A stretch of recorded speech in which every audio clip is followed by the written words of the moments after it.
You're listening to Skeptoid. I'm Brian Dunning from Skeptoid.com. Speed reading. We've all seen films of speed readers going through books nearly as fast as they can physically turn the pages. It's enough to make anyone envious. Who among us wouldn't love the ability to pick up any book, flip through its pages in just a few minutes, and then put it down in record time with nearly 100% retention? When I look at my vast stacks of unread books, the idea is certainly a compelling one. Fortunately, for slow readers like myself, our demand-driven economy has responded with a product we can buy. Classes and techniques purporting to be able to turbocharge our reading speeds to thousands of words per minute. The most often cited speed reader is the late Kim Peek, the famous savant upon whom the Rain Man character was based. His mental abilities were so vast and varied that speed reading was hardly the most remarkable, yet it was still really something. He read 2 pages at a time, the left page with his left eye and the right page with his right eye. Estimates of his speed vary, but 10,000 words a minute is the number I found most often. Peek had a unique hardware arrangement driving this ability, though. He was born without a corpus callosum, the connection between the 2 brain hemispheres, and it's possible that his 2 hemispheres were able to process the pages he read in parallel. Kids, don't try this at home. The most famous speed reader is probably John F. Kennedy, who spoke about it often and is said to have had his staff take Evelyn Wood speed reading classes. 1,200 words per minute is the number cited for Kennedy. However, we'll look a little more closely at this in a few moments. The Guinness Book of World Records does list a fastest reader, Howard Berg, who claimed 25,000 words per minute, nearly as fast as one can fan the pages of a book. Berg is best known for amazing stunts of speed reading and comprehension on television shows, including one with Kevin Trudeau, who sold his speed reading course, Mega Reading. But his claims were not without controversy. First, his TV stunts were incredible, but they never came near approaching 25,000 words a minute. Second, the Federal Trade Commission filed suit against him in 1990 for false and misleading advertising, after a blinded study found that none of his customers gained anywhere near as much as he said they would. Still, the fastest of those tested had quadrupled their speed to 800 words per minute. How fast is 800 words a minute? It doesn't sound all that great compared to some of these other speeds, but apparently 800 would be extremely fast for anyone without Kim Peek's hardware. Fast speeds require skimming, and comprehension drops off dramatically. It's always a trade-off. At 800, there's a massive loss of comprehension. To truly measure reading speed, we'd have to draw a line at some minimal acceptable level of comprehension. Ronald Carver, author of the 1990 book The Causes of High and Low Reading Achievement, is one researcher who's done extensive testing of readers and reading speed, and thoroughly examined the various speed reading techniques and the actual improvement likely to be gained. One notable test he did pitted 4 groups of the fastest readers he could find against each other.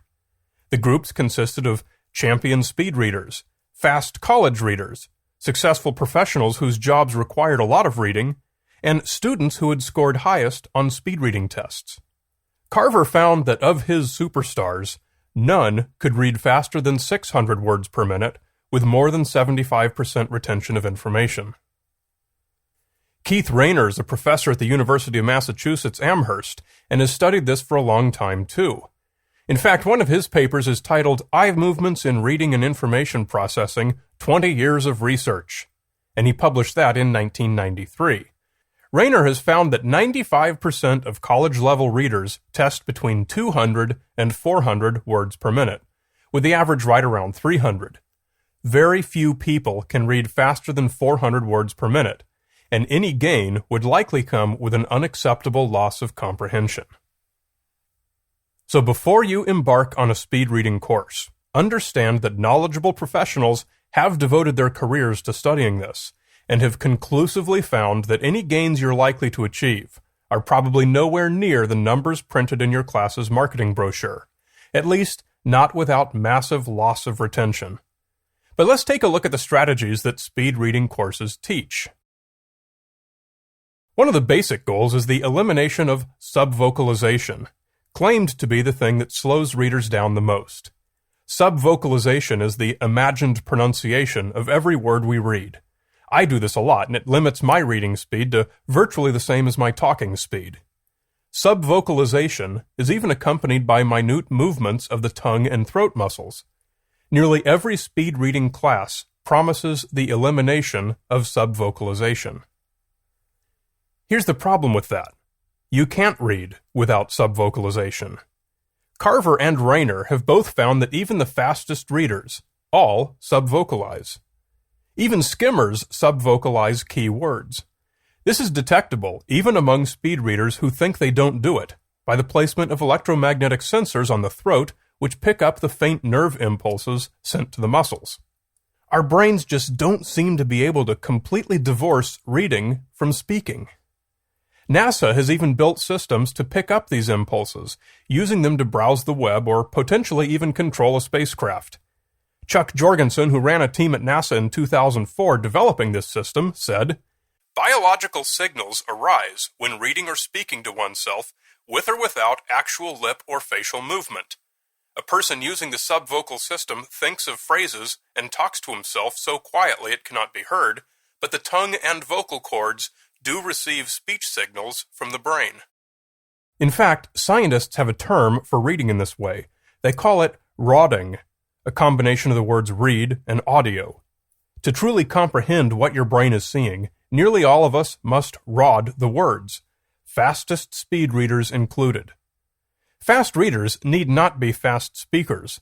They simply have what's called a larger recognition vocabulary. Rodding an unfamiliar word is subvocalized more slowly than a word already stored in our recognition vocabulary. We've learned that your recognition vocabulary, and thus your reading speed, can actually be improved, but the real technique is the opposite of what's taught in speed reading classes. Focus instead on reading comprehension. This will improve your recognition vocabulary, and you will probably begin to read faster. Thus, elimination of subvocalization is a gimmicky claim. It sounds logical, and it's an easy sell. By skimming a text, you can subvocalize less of it, and you will comprehend less of it. Rodding the complete text is the only way to actually read it. Another strategy taught in speed reading is special eye movements. These are usually things like reading lines backwards and forwards, and taking in several lines of text at a time. Again, this gimmick sounds like an attractive superpower to have, but it's counterintuitive to the way our brains actually process text. Those of us who aren't Kim Peek need serial input. Here's what's happening when you read. First, your eye lands on a point in a printed sentence. This is called a fixation, and it lasts on average a quarter of a second. Your eye then moves to the next fixation, and this movement is called a saccade, and takes a tenth of a second. After several saccades, your brain needs time to catch up and comprehend. This takes anywhere from a quarter to half a second. Half a second is a long time, and that's the rodding catching up with the saccades. Is it possible to fixate once in a group of 10 lines of text and actually take it all in? Well, maybe, but only with a sufficient pause to comprehend before moving on. Speed reading teaches you to skip this pause, and thus your brain will not process the majority of what your eyes pass.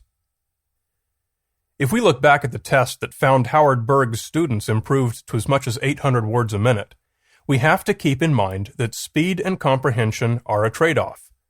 Whether 800 words a minute constitutes a passing score depends on what kind of comprehension threshold is set, and also what kind of text it was. When the Straight Dope administered its own speed reading tests, they found that people who had not read the texts at all often scored nearly as well on comprehension questions as the speed readers, when the text was general enough.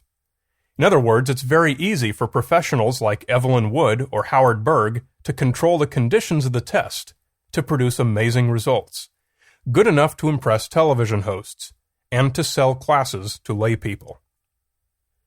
So what about John F. Kennedy and his 1,200 words a minute? Kennedy biographer Richard Reeves looked into this. The 1200 number comes from an off-the-cuff guess made to Time magazine's White House reporter. The reporter called the Evelyn Wood School where Kennedy had taken his speed reading class, but found that he had no score, as he'd never completed the class and actually been timed. But in what the reporter figured was a bit of PR posturing, the school told him that Kennedy probably read 700 to 800 words a minute. Carver's educated guess is that Kennedy likely read 500 to 600 words per minute, but may have been able to skim as fast as 1,000. So take the Kennedy claims with a grain of salt. Test yourself at your normal reading speed, and you'll probably be surprised to learn that what you thought was slow is actually right in that normal range of around 300 words a minute. If you're much faster than that, you're among the few people with a highly developed recognition vocabulary.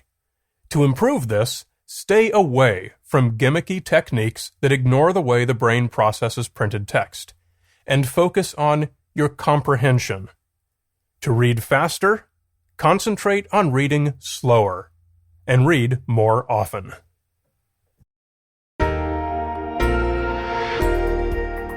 For more Skeptoid Weekly in your inbox, sign up for the email newsletter and get my Wacko of the Week and other regular features. Come to Skeptoid.com and click on Newsletter. You're listening to Skeptoid. I'm Brian Dunning from Skeptoid.com.